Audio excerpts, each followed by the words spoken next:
I'm here in Stockholm, Sweden for the first episode of the People Podcast that features a full video production. I'm super excited about this. We started on the other side of Stockholm, took a very scenic boat ride to just outside City Hall. It's a beautiful spot to do an interview, and it is the perfect spot to have my next guest, Dave Schardt, on the show. Dave, how's it going today? It's going really good today. Great to have you here in Stockholm. Thank you, Dave. Appreciate it. Now, this episode came together because my best friend Frank said, hey, I got an idea for the show. There is a book called One Guard Out featuring his dad, Dave, and it is about the 11 original lifeguards of California's wild North Coast. Dave, you were one of them, and it's just packed with a lot of stories. It's going to be fun to hear your side of things. There was a little bit in the book, but we're going to go a little bit more in depth here. Now, tell me a little bit about why you chose to do such a thing, because in reading this book, can you talk a little bit about the water, the weather, and what people are dealing with as lifeguards and swimmers out there? Well, when you're on the north coast of California, when you talk about California here in Sweden, they think Southern California, beaches, towers, everything like that, like Baywatch. When you go up to the north coast, north of San Francisco, actually north of Ventura, the water degrees gets colder. We're talking 10, 11 degree water, which is low 50s. Very rocky, can be treacherous conditions. It's a whole nother type of water and beach from up there. Mm-hmm. And it is, from everything I read in this book, one of the more dangerous parts of the ocean that you can get in the water. Now, you were a Southern California lifeguard. You had it easy. Calmer beaches, sunny weather. Why on earth would you leave Southern California to come up and be one of the first lifeguards on the wild North Coast? Because I grew up in Northern California. Okay. And you have to realize that. Why do people go in the water in Northern California up here? Because of one thing, it's the abalone. Mm-hmm. The abalone is a shellfish that clings to the rocks and eats the seaweed of the north coast of California, and that's where the largest abalones in the world are found. Mm-hmm. Now, we'll get to the abalone a little later, because I know opening day was a big thing for the lifeguards and the people in the North Coast as well. But just in general, you're coming from Southern California to dangerous waters where there was no history of any lifeguarding program out there in the past. What were your expectations, and what were you thinking this new job was going to be like? Well, coming from Northern California and going to Santa Cruz, I grew up inland, east of San Francisco, in a small town called Walnut Creek, mm-hmm. where you were from. Yep. And we'd go to Santa Cruz, and I swam on the swim team and I got a scholarship in college, and I wasn't doing anything in 1984, so I figured all these water polo and swimmers were going to go down for what they call a requalification swim to Huntington Beach. And you could actually go down and qualify to become a lifeguard. So I said, well, I'll hang. And I went down, and you first do a run, and then you pick up a popsicle stick for the first 10 that go through, and then you do a swim run, and you go run down and swim around the buoy, and you come and get those popsicle sticks, and then after you've gone through all that and done good enough, then you get an interview. Mm-hmm. And this was in February, March sometime, and then if you get picked, if you go through the interview, then you get chosen to go through lifeguard training, which is in the beginning of June, I think it was, and I got picked to do that. Mm-hmm. And this was when you were starting in SoCal, or? In SoCal, okay. in 1984. Mm-hmm. And I made it through the lifeguard training. Ed Vadroska, the author, was one of the instructors, and I wanted to go down to San Diego County. And once I started working in San Diego County, I was only getting like 1 or 2 days a week, because there were so many guards there. Mm-hmm. And another guard, Mike Broussard, came up to me at a meeting. He said, you can come up to San Clemente and you work it 7 days a week if you want. Ooh. And live in a tent. So I packed my bags and moved up to San Clemente. Okay. So you're in San Clemente, and it seems like ideal conditions for you. You love to swim. It's warm weather, calmer beaches. But who initially gives you this call to come up to Northern California, return home, and be a lifeguard in one of the more dangerous waters out there? Well, that was, this program actually started in 1990. So I had worked down there for a few years, and then on the North Coast, there were on an average about 10 drownings a year from people coming out and actually diving. You would get people coming out that weren't that experienced, and they'd just get in over their head and get in trouble, and it wouldn't turn out well. So Brian Hickey, the actual founder of this program, and he was lobbying the people in Sacramento to say to them that he can set up a program to where they can save lives on the North Coast. And they were kind of skeptical. There wasn't a lot of money for them, and one day he got one of the guys in Sacramento to go out to the coast, and while they were at the coast, and it tells in the book that they actually came across a group of people that a sleeper wave came in and it almost took them out. So Brian had to go down and actually help them. And when this was all said and done, the guy says, "I'm gonna do all I can to get that program on the North Coast," and that's how it all started. Yeah. And I heard about this starting, and that was my I wasn't going to be a lifeguard all my life, but I wanted to go to the North Coast. So I bugged Hickey. I talked to Bud Brown, the supervisor that was going to be on, and I told him how interested I was and kept on bugging him. And actually, I was the first seasonal lifeguard to start on the North Coast. And your time on the North Coast started pretty rapidly. If I'm not mistaken, I was reading in the book that you made the second rescue in North Coast lifeguard history. Is that correct?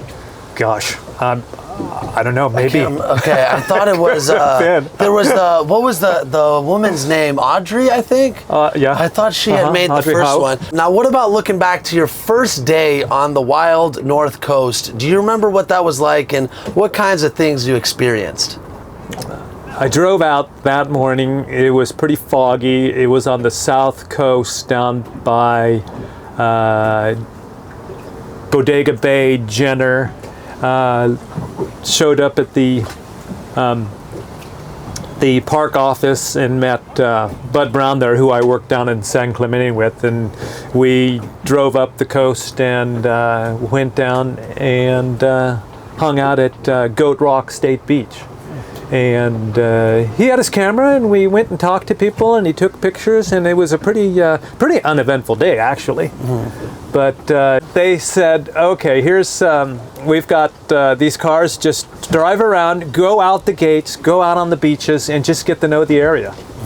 And that's what we did. We basically four-wheel drive the whole along. There's 50 kilometers of coast, and you just went out and tried to find all the access routes out there, and met the people in the park, and we were getting looks like, "Who are you guys? What are you doing here?" And you just try to break the ice and get to know the locals and get to know the people that come to the beach, and go down and talk to people. That was your job, to talk to people and know where they were and what to look out for, and don't turn your back to the ocean. When I was reading the book, I would have assumed that everybody on the North Coast would be on board with this program. They would think, this is a great thing, lifeguards are here. There's a double-digit death average on the North Coast every year. I thought everyone would be receptive to these lifeguards. But as it turns out, a lot of people initially were very anti-lifeguard. Was that frustrating for you as a newcomer trying to save lives and being met with such resistance out there? It wasn't as frustrating for me because I was a seasonal lifeguard. I worked from March to November. It wasn't a permanent lifeguard where they actually go through police training, go to the police academy, and they work full time. They're permanents. So it was more stressful for them. when we came up to the North Coast, there was the state of California was they didn't have a lot of money, so it happened to be the first year that the guards were there. They brought in this the project where they set up kiosks and put them at the park entrances, and started to. People would have to pay to come to the parks, and they never had to do that. And they were so pissed off. The locals were just so pissed off about that. They thought those kiosks were there to pay for the lifeguards, which it wasn't at all. It just happened to be coincidence that we were there. So that was a big reason why I remember reading in the book that people were frustrated because these beaches were places they were always going to for free. All of a sudden the lifeguards come in, all of a sudden they have to pay for it. Now some of the things, and I really feel bad for all of you because you're putting in so much time, you're risking your lives a lot of times trying to save these people, and I just felt like they should have been a lot more grateful. And one of the more frustrating parts as a reader was times when you as a lifeguard would tell people, hey, don't go in there. It is going to be really dangerous. It looks calm now, but pretty soon it's going to be really ugly. And they would still not listen, and you'd have to go in there and save their lives. How would you kind of navigate those sort of warnings and then saving them? Well, they were there for their one thing, and that was abalone. And they were going to get that abalone because they came from Sacramento, and they were going to get in there no matter what. And a lot of people knew what they were doing, but then a lot of people would bring their friends who weren't that experienced, who maybe put on a wetsuit at the first time of the year that was a little tight on them and that could constrict their movements and feel claustrophobic. And you could go in a lull, and then a big set comes, and then things start to happen. But we would just talk to them and let them know what they're getting into. But did you ever feel annoyed that you would see someone, you said, hey, I told this guy 5 times don't go in, and now he's in the water. I have to go risk my life to save him? Yeah, or we have to sit there and watch him for a half hour, and after you can tell if he's coming up and he's starting to panic, and then during the time he's going in, you're putting on your wetsuit because you know you're pretty much going to be going in. And when it's time, you just go in. And you do what you got to do. Get them out of danger. Go clip them in the lifeguard buoy, and hope for the best. And what about after you save them? Did any of these people say, you know what, I'm sorry, I fucked up, I should not have gone in there, you were right, I was wrong, or were they still pretty arrogant upon being rescued? We get both types and stuff, yeah. But you get families just going down to Goat Rock, which is one of the more notorious north-facing beaches, which has a very steep berm, and the waves tend to crash right on the sand, and that can get dangerous really fast. But those were more people that didn't want to go in, and opposed to the northern park where the divers went in.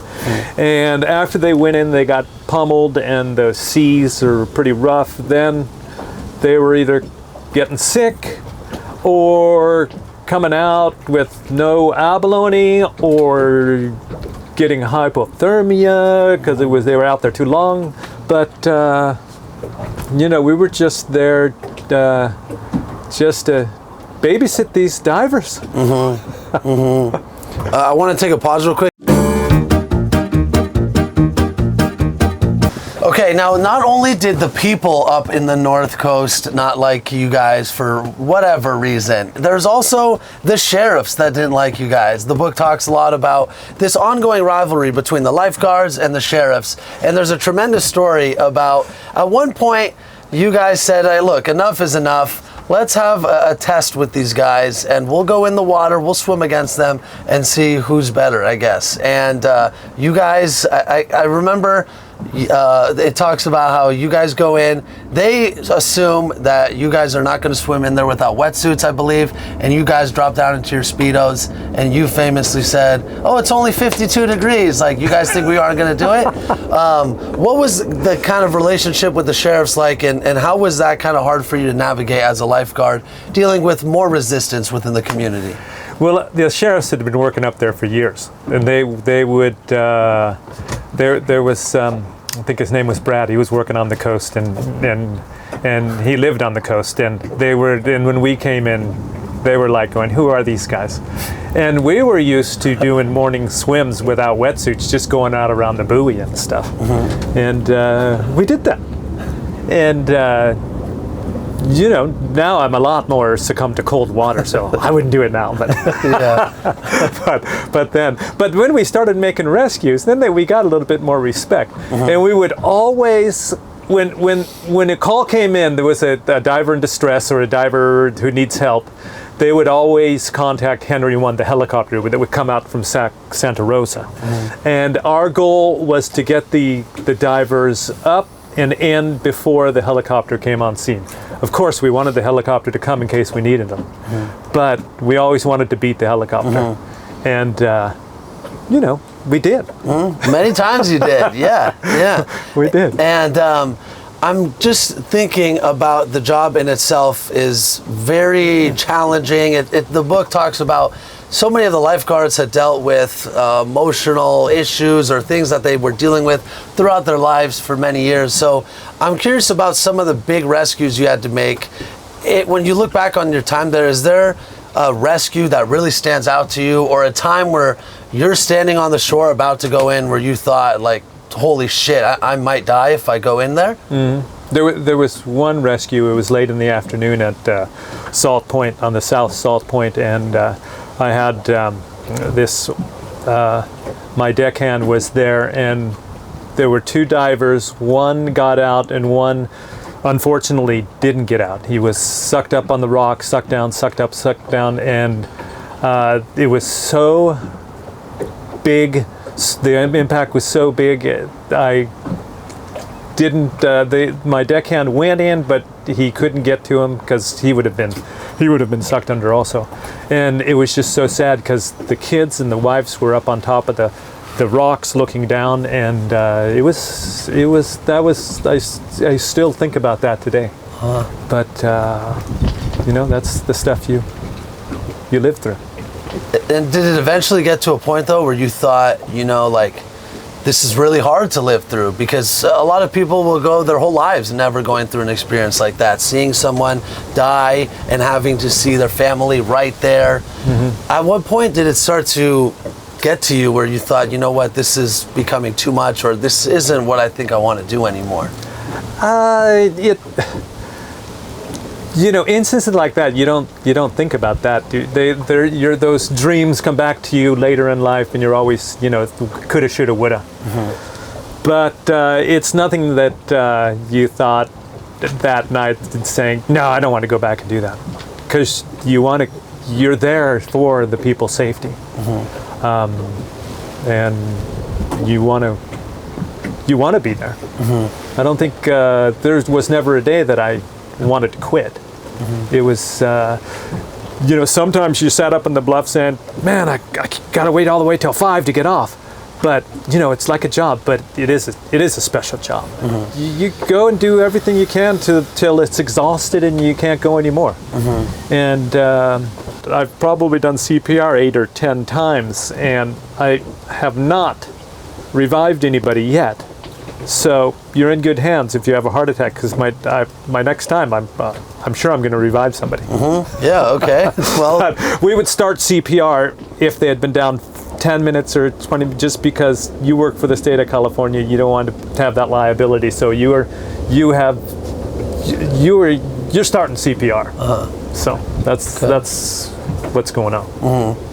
Now, I want to circle back to opening day, because you mentioned abalone are a big reason why people go to these North Coast waters and even put themselves at risk.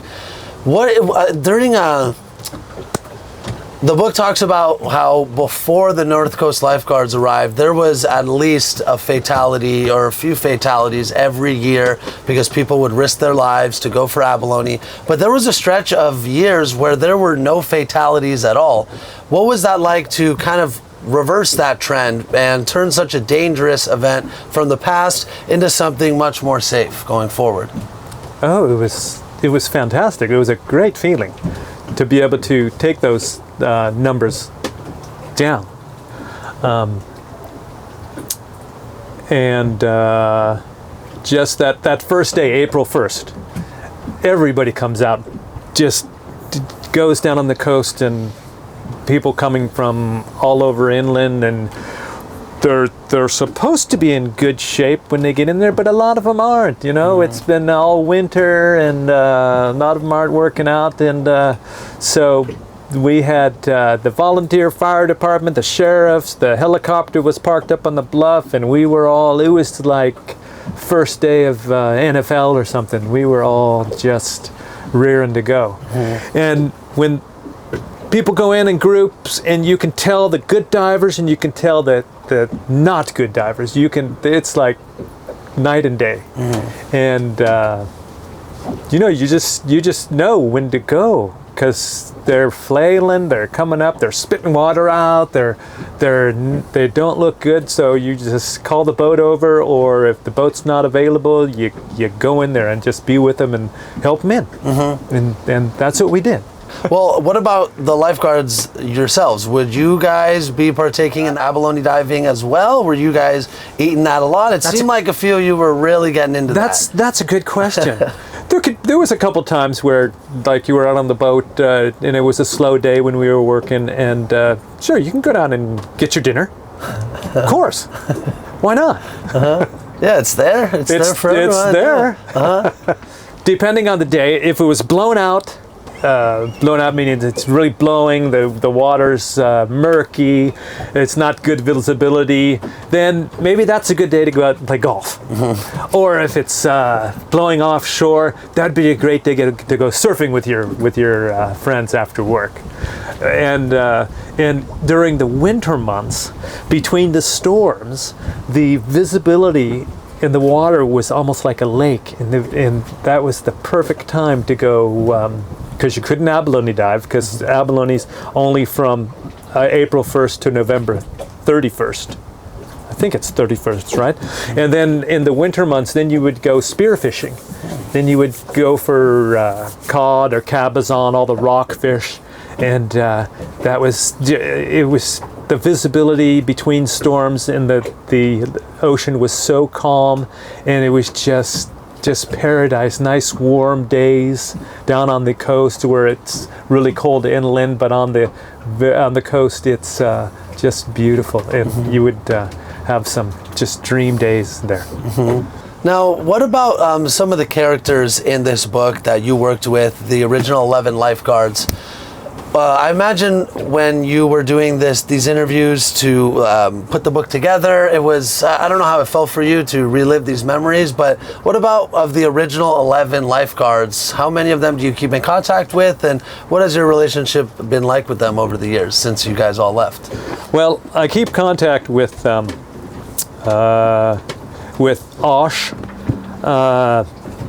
You know, we correspond, and Ed, the author, I keep in contact with Ed, and he wrote a book before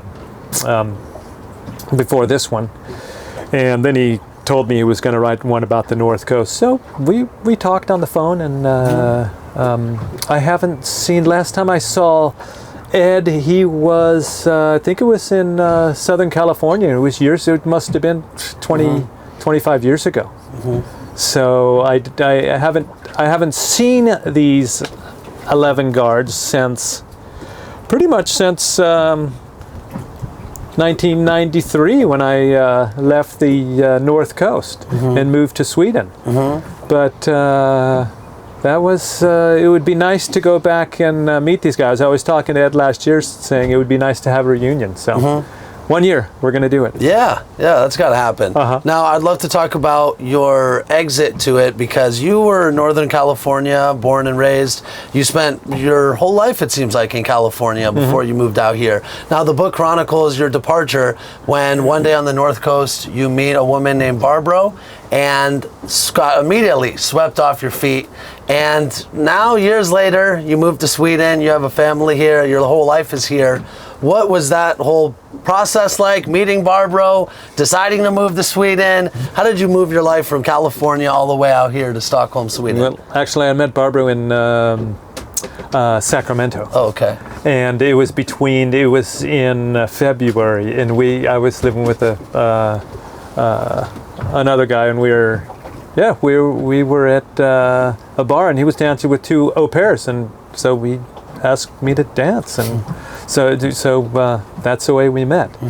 And then so I went back to the North Coast, and I had bought a motorhome, and she moved in with me that fall in August, and that's the way it was. And how do you like your life out here in Sweden compared to California? It seems like we're on a boat, so you're still near the water. You're swimming every morning. Seems like you took a piece of California with you out here. You can take this guy out of California, but can't take California out of this guy. When I first came to Sweden in '93, I started work as a swim coach in the evenings, and then I worked in the printing business during the day. And when I turned 50, I got 2 herniated discs, and I said, I'll start to work out and build up my core muscles, and that's what happened. So I've been swimming 4 days a week since then. Beautiful. Okay. Great. The book talks about something that I have witnessed from knowing you, and it's your radiant, charming positivity. And it talks about how that was so welcomed on the North Coast because there was a lot of maybe alpha male type personalities clashing with each other, and your positivity was a big way to keep all the lifeguards together. How were you able to keep such a positive attitude during some really tough conditions out on the North Coast? Because I worked at God's country. It was, I knew it wasn't going to be forever. I was contemplating if I should go the route and become a permanent lifeguard and work for the state of California, meeting Barbaro, and then moving to Sweden obviously put a stop to that. But I'm a pretty easygoing guy, and I don't get in a lot of conflicts. In fact, I'm pretty scared of conflict. I don't like, I'll just kind of stand back and say, okay, well, let's just kind of work this out. And like I said before, being a seasonal and not a permanent, I could empathize with the people, the locals there, but then, I've got to help the people I work for also, and then we have the job to do. So I think that's where it comes from. But moving to Sweden, people say, "You're from California? Why don't you go back?" Because I love Stockholm. Stockholm's beautiful. I still, after 30 years, I've been here 31 years this summer, and I can still go out from my apartment downtown and still get that awe feeling. So I will go back to California and visit, but this is my home. Yeah. You're here now. That's awesome. Yeah. And this amazing positivity that you have clearly rubbed off and inspired other people as well, the lifeguards. But one super fan in particular, a young man who called you Dave Shark. Now, can you tell me a little bit about this special relationship and what that meant to you during your lifeguard tenure? Yeah, he was a boy that lived in Bodega Bay, and he would come up and just want us to turn on our lights and stuff, and so I'd give the guy the time of day, and he loved it, and he would always ask if Dave Shark was working, and I would, I'm working, what are you doing, what's happening, and just talk to the guy. And his mom loved it, and he loved it, and it felt good for both of us. And if you could put a smile on somebody's face, why not? So that's what I did, and it just made the day better. I imagine that must have been a welcome feeling, given so much animosity that you had felt from some of the other locals. Yeah, it did. I mean, you get these, you get people flipping you off, surfers flipping you off, locals flipping you off, but to see this young boy every day was. It was fun, and it was enjoyable. That's great. Yeah. I'm going to read this off my phone because I wanted to share some numbers from the book. That at the 5-year mark of the North Coast Lifeguard program, a theoretical continuation of the previous trend would have resulted in close to 50 ocean-related deaths. Instead, the actual number of drownings was 18. Now, does that give you, or did it give you at the time, a sense of pride knowing that you guys really did some serious work in saving lives back then? It gave me we made a difference, and it showed in statistics.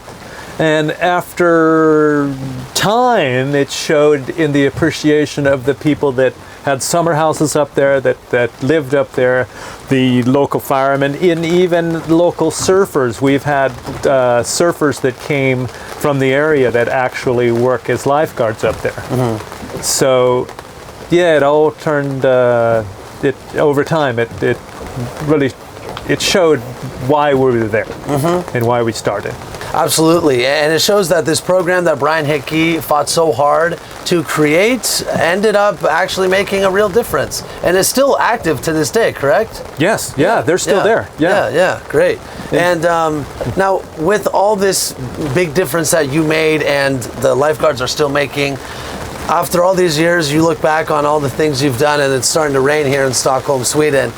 We'll end it with this one. What do you take as the thing you're most proud of from your tenure as a lifeguard on the North Coast? I just take the thought of being able to work with everybody there, all the 11 lifeguards. It's not really the rescues you remember, but it's the camaraderie you remember. It's the relationships. It's the thinking back and having beers with Dave and John and Ed and Osh and Kurt and just getting together and having a good time. So that's what I think about it. What about any fun stories from the past that you haven't said yet that still sticks with you to this day? A little story was we had numbers. I was XL250. And when we used to dive, when they would be looking out at divers, it wasn't all too uncommon where divers would get sick and barf up after they came up. And I admit I was one of them. When I would go diving, I would dive down, get seasick, come up, take a big chow, I'd barf up, and then after that, I could dive for hours. So I don't know if it was Osh or Kirk, but whenever they saw somebody dive, they'd say over the radio, they'd say, "Yeah, this guy's doing a 250," and I would just go, "Yeah, that's me." So I really remember that story. Okay. And we'd give everybody a hard time, and they give me a hard time for doing that. So that's my story, and I'm sticking to it. Okay, I love it. Dave, this was a lot of fun. I really enjoyed this interview and hearing your story. Now, for the people that are watching this, they're like, I want a bigger slice of Dave Schardt. Where can they find you? I don't know. I'm on Instagram, Stockholm Dave. Okay. That's my handle. I got it. I started it when they started the internet here, so that's me, man. Okay, Stockholm Dave. All right, that's the Dave Schardt interview here in Stockholm, Sweden, where the rain is starting to come down. Dave, being on your boat and hearing your stories on this interview has been a lot of fun. I really appreciate your time. Thank you, Brian, and it's good to have you here. Good to see you. And we'll do it again. I hope so. Yeah, sounds good. Thanks a lot. Yeah, of course.